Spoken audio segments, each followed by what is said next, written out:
Bom, vamos lá, meus amores. Continuando. 7, mais ou menos o que estava. Bom, vamos falar agora do último grupo, que a gente pode falar da zoologia, né? O último grande grupo de invertebrados, tá? Os mais importantes, lógico, os que caem no vestibular, são os equinodermos. Tá? E os equinodermos têm uma diferença importante dos outros animais que a gente falou até aqui. Tá?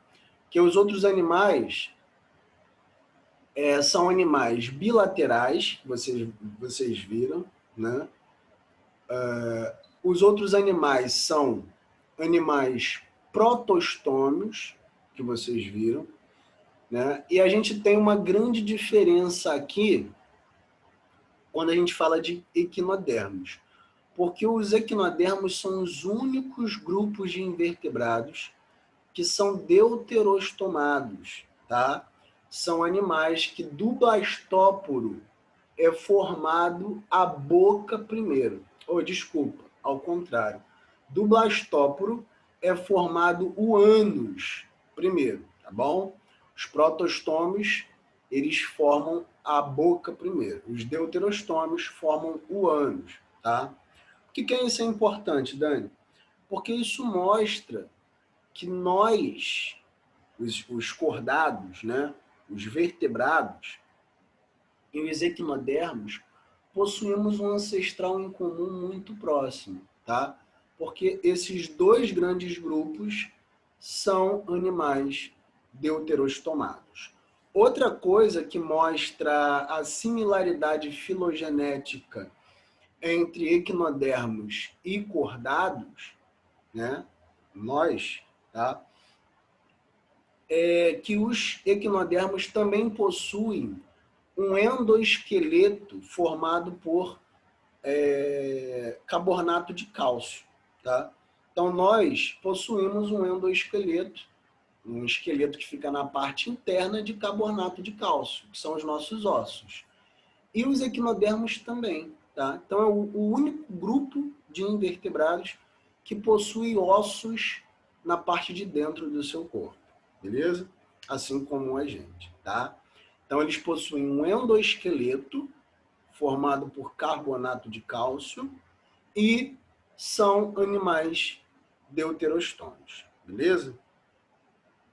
São celomados e triploblásticos também, tá? Então, é isso que vocês têm que saber de equinodermo, gente. As outras coisas são muito específicas que eu nunca vi caindo, por isso eu nem vou adentrar aqui com vocês para a gente não perder tempo, tá? Então, o que vocês têm que saber, mais importante de equinodermos, que eles são deuterostômos, assim como a gente, e possuem um endoesqueleto calcário, assim como a gente, beleza? Esses são os grupos, só a título de curiosidade, porque isso aqui não vai cair no vestibular, tá? Só a título de curiosidade, os grupos de equinodermos. Belezão? Então, a gente encerrou essa parte. A gente encerrou Zoologia 1. A partir da semana que vem, a gente vai falar da Zoologia 2, que são os animais mais interessantes, né? Pelo menos na minha opinião. Que são os animais vertebrados. A gente vai falar de peixes, os osteíctes, são os peixes ósseos. A gente vai falar dos peixes cartilaginosos, que são os tubarões, as arraias, tá? E as quimeras. A gente vai falar dos anfíbios, a gente vai falar dos répteis, das aves e dos mamíferos, beleza? A partir de semana que vem. Agora, a gente vai falar do sistema reprodutor. Showzaço, ficou alguma dúvida? Opa! Ficou alguma dúvida lá? Em Zoologia 1, alguém quer falar alguma coisa?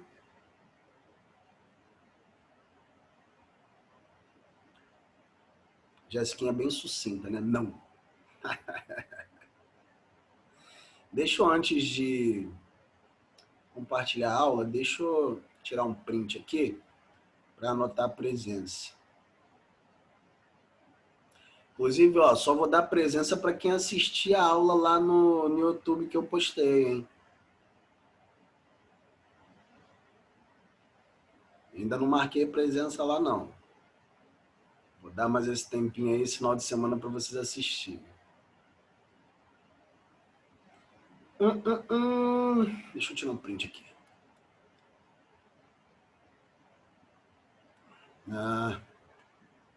Não assistiu, né? Não assistiu, né, Lino? Não, como é que a gente pega? Cara, meu computador tá bom pra jogar no lixo. Titi tá precisando de um computador novo, hein? Vou dar presente de Natal para os professores. Faz uma vaquinha aí. Tô brincando. Bom, deixa eu compartilhar aqui com vocês a aula de sistema reprodutor. Essas aulas já postei lá no Google Classroom, tá? Já tá tudo lá. Depois eu só vou postar esses vídeos que eu tô gravando.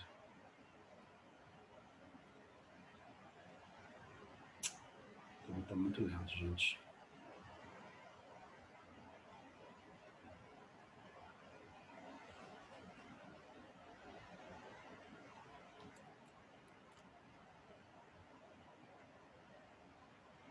Recupera? Então vou mandar pra tua.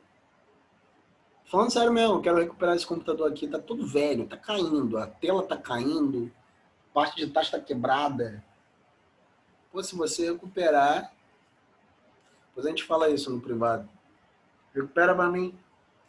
A gente faz um negócio aí.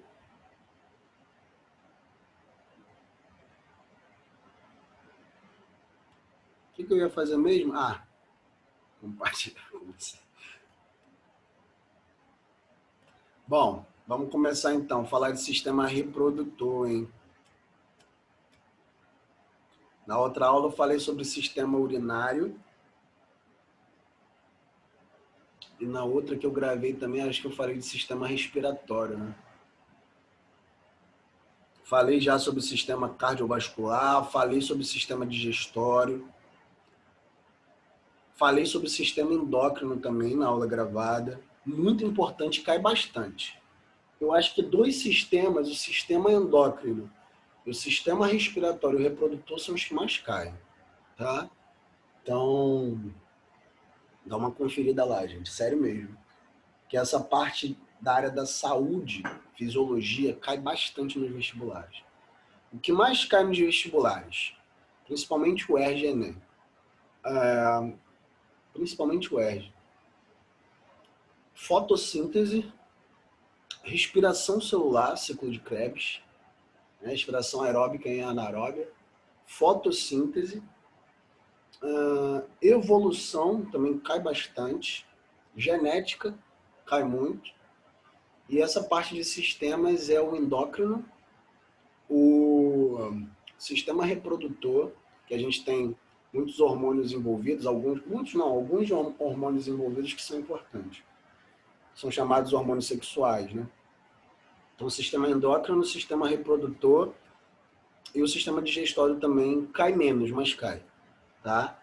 Mas os mais importantes são esses. Então, dá uma conferidazinha, principalmente porque está chegando as provas. Então, a gente tem que dar um grau aí, tá? Então, beleza. Vamos falar de sistema reprodutor, que é o único sistema que ele não precisa, eu quero ser bem claro no que eu vou falar, ele não precisa ser produzido ou estar ativo, ele não precisa estar ativo para gerar a nossa sobrevivência. O que eu quero dizer com isso? Se uma pessoa perder um testículo, né, o que acontece em alguns casos de doenças congênitas, se as pessoas perderem o ovário, que acontecem também em alguns casos de doenças congênitas, elas sobrevivem na boa, né?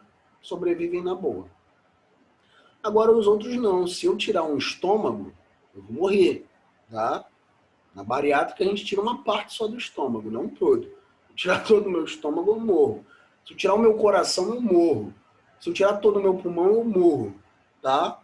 Então, para a sobrevivência, a reprodução não é importante. Mas pensando na população, o sistema reprodutor é importante, tá? Porque o crescimento da população só se dá através desse importante sistema reprodutor.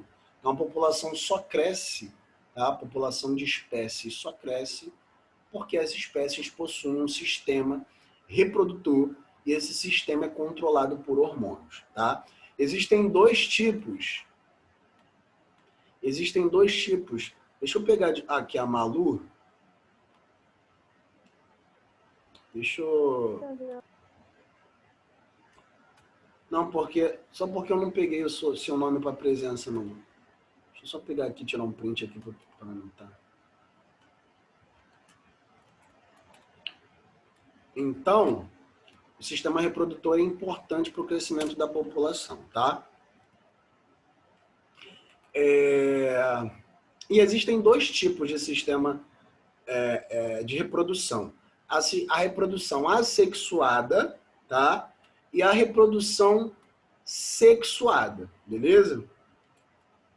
Então, existem esses dois tipos de reprodução, a assexuada e a sexuada. A reprodução assexuada, ela é muito mais fácil, porque ela não demanda tanta energia, tá? Então, uma bactéria, quando está sofrendo ali a mitose, né? Ela está fazendo cópias dela mesma, ela não gasta tanta energia para isso e também não gasta tanto tempo para isso. Tá? Agora, a reprodução sexuada não. Ela demanda muito tempo. Tá? Então, nosso período de gestação é de 9 meses. Em alguns animais maiores chega a 2 anos. Tá? Ela demanda uma energia imensa. Tá? Os animais, por exemplo, os pássaros, para cortejar uma fêmea, demandam uma energia imensa, né? Para aquele processo de acasalamento. O pavão cria aquelas penas, né, magníficas. Tudo isso demanda muita energia, tá? Muito gasto. Então, para se reproduzir é muito custoso.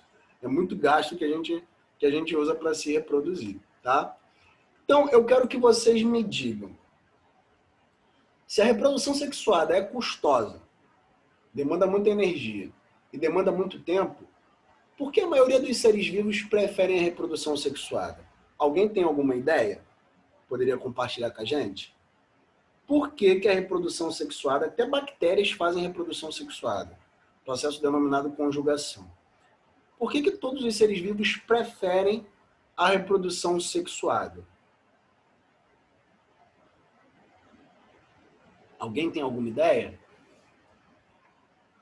Tá aqui no slide, ó, tá por aqui. Enviaram um chat, mas meu computador não está abrindo. Alguém pode me falar? Eu e a Júlia falamos maior variabilidade genética. Variabilidade genética, muito bem. Então, o que a reprodução sexuada promove, que a reprodução assexuada não promove, é a variabilidade genética. O que é isso, Dani, variabilidade genética?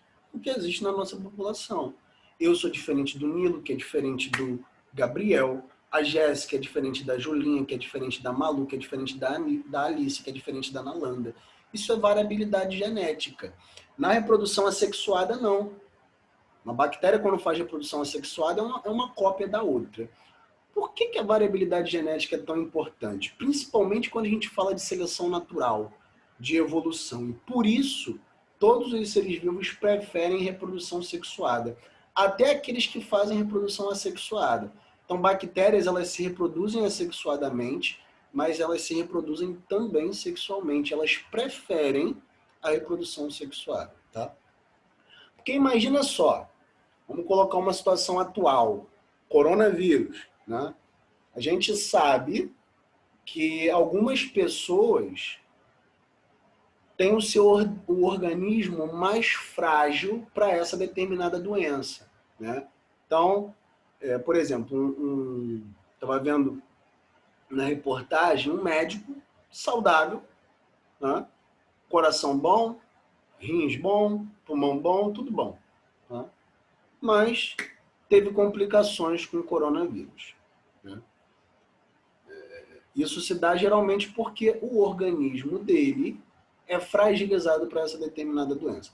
Agora imagina se a gente nossa população fosse cópias desse doutor com o mesmo organismo fragilizado para essa determinada doença. O que vocês acham que iria acontecer? Toda a população mundial morreria, né? Porque a gente está vivendo uma pandemia, um vírus que atacou o mundo todo, tá? Muito contagioso, e se todos nós tivéssemos o organismo fragilizado para essa doença, a gente morreria, tá? Todo mundo morreria. O que a gente não está vendo. Muita gente está morrendo, mas algumas pessoas se recuperam muito bem, tá?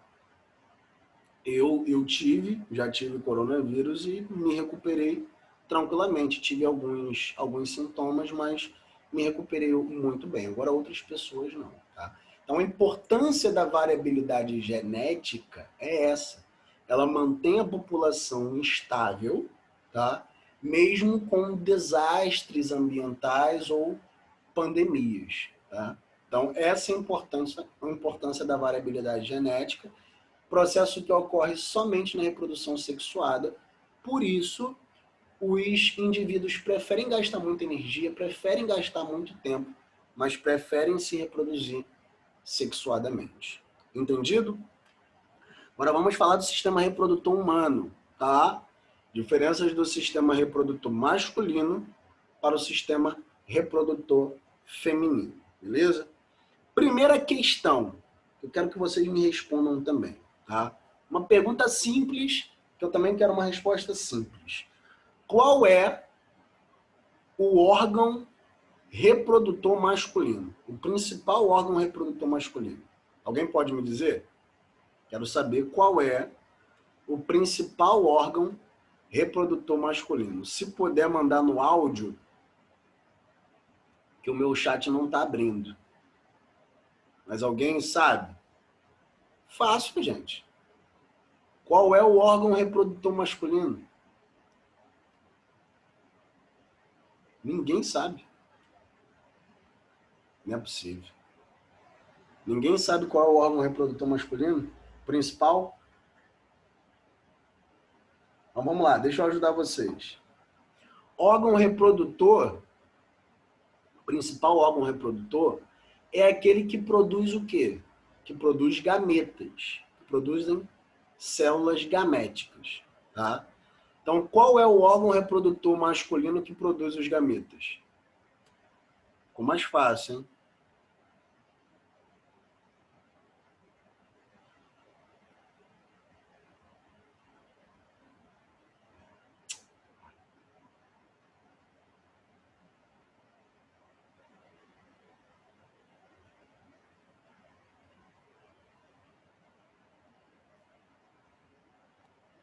E aí?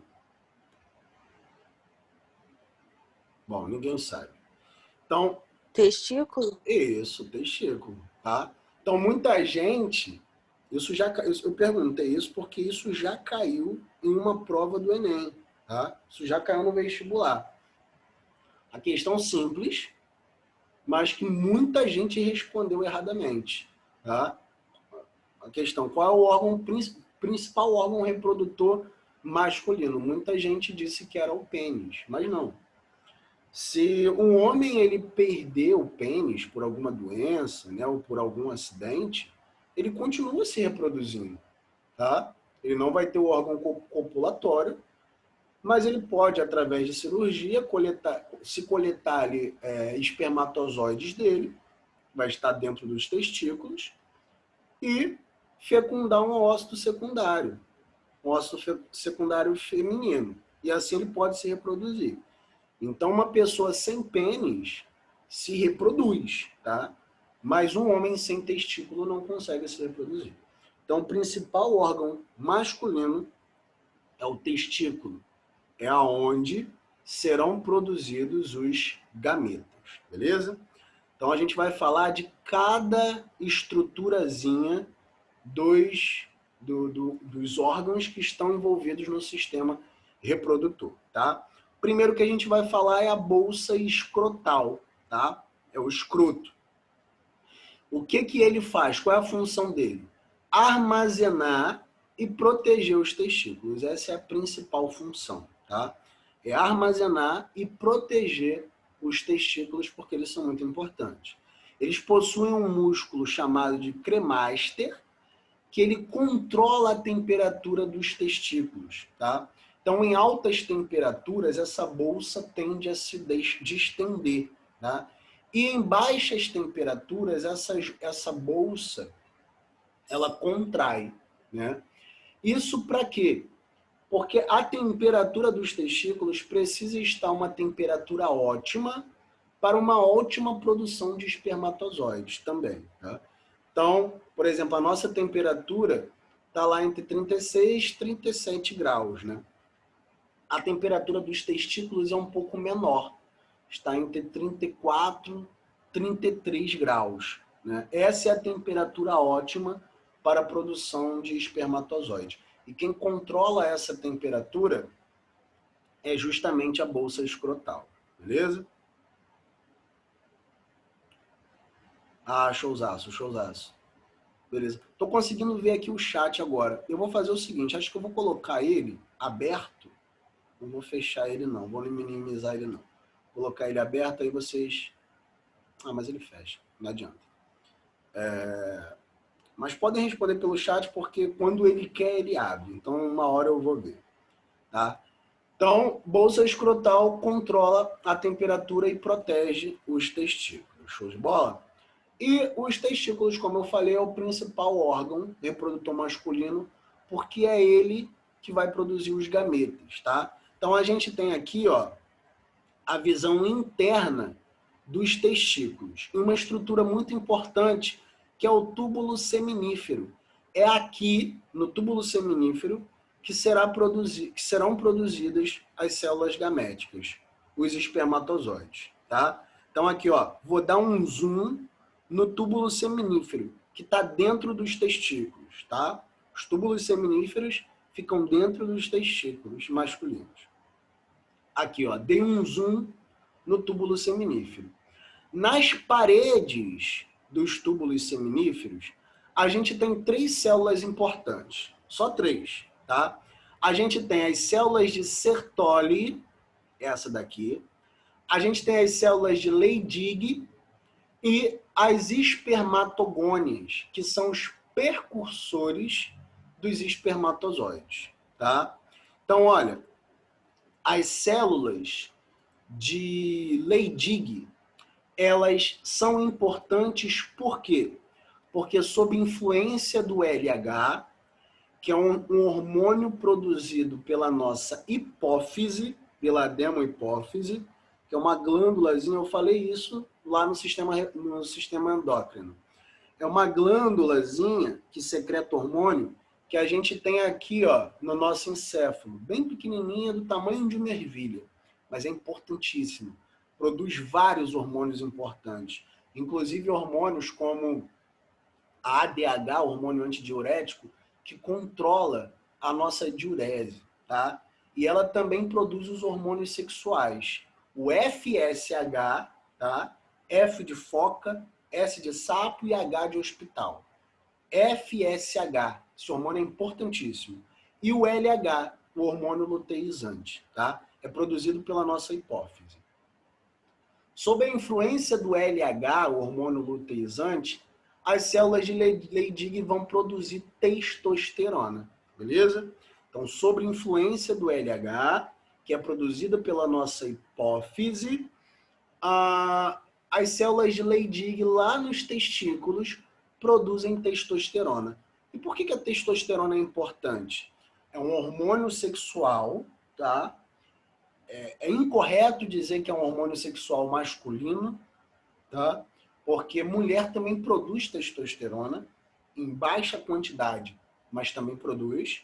Testosterona é importante no ciclo feminino, assim como o estrogênio, que é considerado um hormônio sexual feminino, mas o homem também produz e é importante, tá?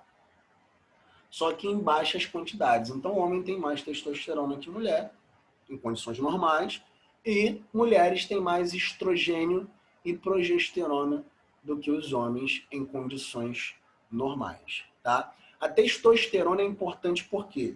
Porque junto com o FSH, que é chamado de hormônio folículo estimulante. Um FSH, anotem, hormônio folículo estimulante. A testosterona, junto com o FSH, que também é produzido pela hipófise, ela vai começar o desenvolvimento dos espermatozoides. Então, os espermatozoides só são produzidos quando sofrem influência da testosterona e do FSH. Beleza? Showzaço? Então, olha aqui, ó. Processo de espermatogênese é o processo onde eu tenho desenvolvimento dos espermatozoides. Então, até 7 anos de idade, os meninos só têm espermatogônias, que são precursores dos espermatozoides. O que acontece até 7 anos de idade, dos 7 anos para cima? Começa o processo de divisão mitótica das espermatogônias. Então, aqui, ó, espermatogônias são 2N, tá? Possuem 46 cromossomos, e elas começam a se multiplicar indefinidamente. Quando a testosterona vai crescendo, o teor de testosterona vai crescendo no organismo masculino, que a gente chama de processo inicial de puberdade, tá? O que vai acontecer aqui? O FSH cresce, o homem na puberdade começa a produzir mais FSH pela hipófise e mais testosterona também. Mais FSH, mais LH e mais testosterona, tá? E aí o que acontece? Pela influência desses hormônios, a espermatogônia ela passa a se transformar em um espermatócito primário, tá? Então, aquelas células que eu falei lá, ó, essas células de Sertoli aqui, elas vão nutrir essa espermatogônia, ela vai crescer, ela vai começar a ser nutrida e vai crescer, e ela se transforma no espermatócito primário. Estão acompanhando? O espermatócito primário ainda é 2N, 46 cromossomos, tá? Depois, com a influência do FSH, do estrogênio e da testosterona, esse espermatócito primário sofre a primeira divisão meiótica. Então, a meiose é dividida em meiose 1 e meiose 2, não é isso? A primeira divisão meiócita, esse espermatozoide é chamado de espermatócito primário, tá? Então, muito fácil. Não, mentira. Espermatócito primário é o 2N. Na primeira divisão meiótica, tá? Esse espermatócito é chamado de espermatócito secundário, tá? E ele, a meiose, a gente tem ali a metade, né? No processo da meiose, a gente tem metade do número de cromossomos nas células filhas. Então, essa célula que era 2N passa a ter agora uma célula N, com metade do número de cromossomos, 23 cromossomos. Isso vai ser importante por quê? Porque o ócito feminino também tem 23 cromossomos. Quando eles se fecundam, gera um organismo com 46 cromossomos, um organismo 2N. Beleza? Esse espermatócito primário, secundário, com a influência dos hormônios, se transforma numa espermátide, tá? E sobre a influência da LH, do estrogênio, da testosterona e da FSH, esse espermatozoide ele vai amadurecer. Percebam que aqui ele ainda não tem o flagelo, ele começa a se maturecer, começa o processo denominado espermiogênese, que eu tenho a construção do flagelo e eu tenho a construção do acrossoma também. Estão vendo aqui, ó? Quando o complexo de Golgi ele começa a produzir enzimas proteolíticas que se aderem na cabeça do espermatozoide e vão ajudar esse espermatozoide a entrar dentro do óvulo feminino e ajudar assim a fecundação, beleza? Então esse é o processo de espermatogênese, produção de espermatozoides no testículo masculino. Showzaço? Então túbulo seminífero, eu tenho ali com a influência de alguns hormônios que eu falei, produção de espermatozoides. Esses espermatozoides vão ser armazenados nessa partezinha do testículo aqui, ó, que é chamada de epidídimo, que vai desembocar no vaso deferente ou canal deferente. Então, os espermatozoides eles vão ficar aqui, ó, até esse homem copular com uma fêmea, né? E através do sêmen eles vão ser ejaculados para o canal vaginal até chegar no oócito, lá nas tubas ovarianas, beleza? Lá do útero. Show de bola? Então, os espermatozoides ficam acumulados aqui. Para tornar um homem infértil, é muito simples. O que eu faço? Eu corto os canais deferentes, tá? Um processo cirúrgico que é denominado vasectomia. Já ouviram falar? Então, a vasectomia nada mais é do que um corte nos canais deferentes. O homem continua produzindo testosterona, continua produzindo espermatozoides, mas esses espermatozoides não conseguem passar para a uretra e assim esses homens não conseguem fecundar nenhuma mulher, né?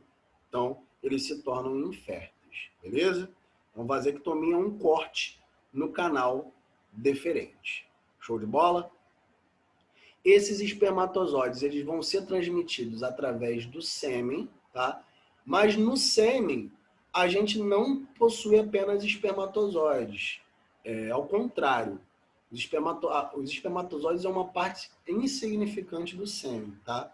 O sêmen é produzido predominantemente por algumas glândulas acessórias que o homem produz, que a gente vai falar delas agora, tá?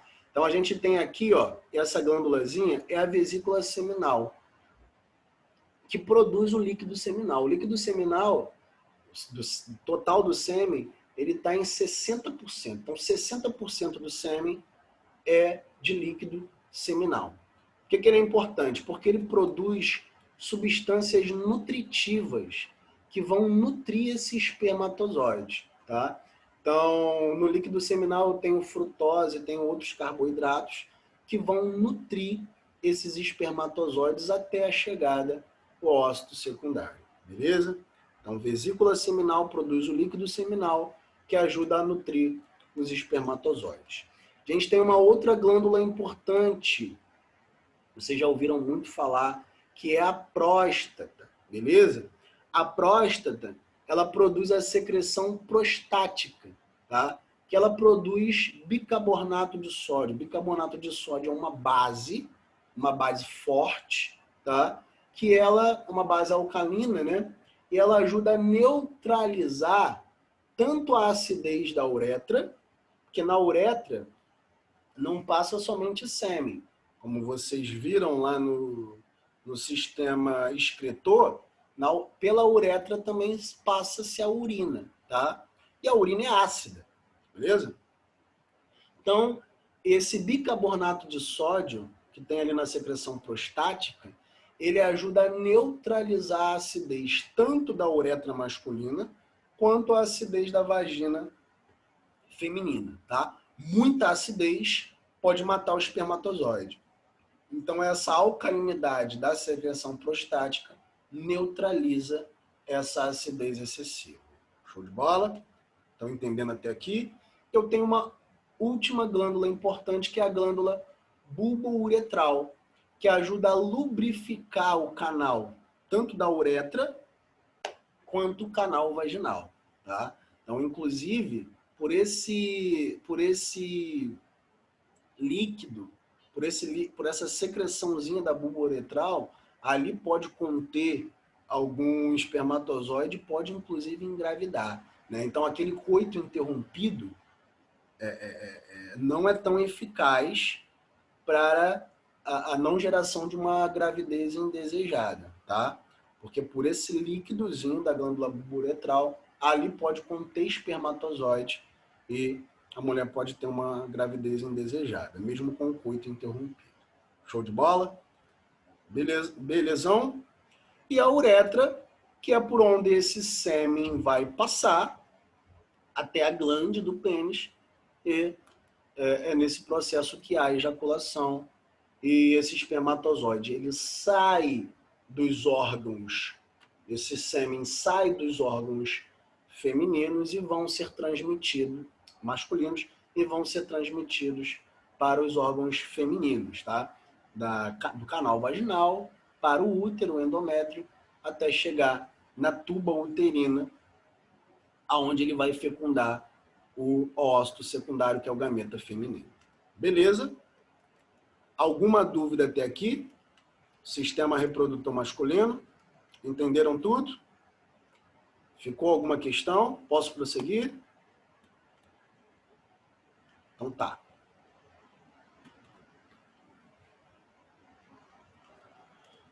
Então vamos lá. Agora vamos falando sobre o sistema reprodutor masculino, vamos falar do sistema reprodutor feminino. Deixa eu ver o horário. 2 minutos. Eu vou encerrar então essa partezinha aqui, gente, para entrar em sistema reprodutor feminino.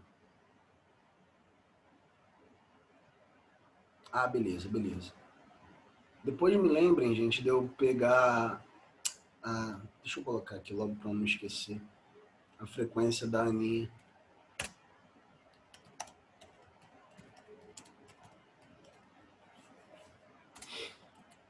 Nenhuma dúvida, meus amores? Vocês são muito inteligentes mesmo. Tá tranquilo? É fácil, né? O sistema reprodutor masculino é fácil. Agora, o que complica um pouco é o sistema reprodutor feminino, que eu também considero como fácil, até mais interessante que o sistema reprodutor masculino. Mas ele tem mais informações, tá? Ele tem mais informações, então ele pode ser considerado um pouco mais difícil. Mas eu também considero como tranquilo, tá? Vocês pegarem a primeira parte vão conseguir assimilar. Então, na outra aulinha, mesmo link, tá? A gente vai falar sobre o sistema reprodutor feminino para fechar, beleza?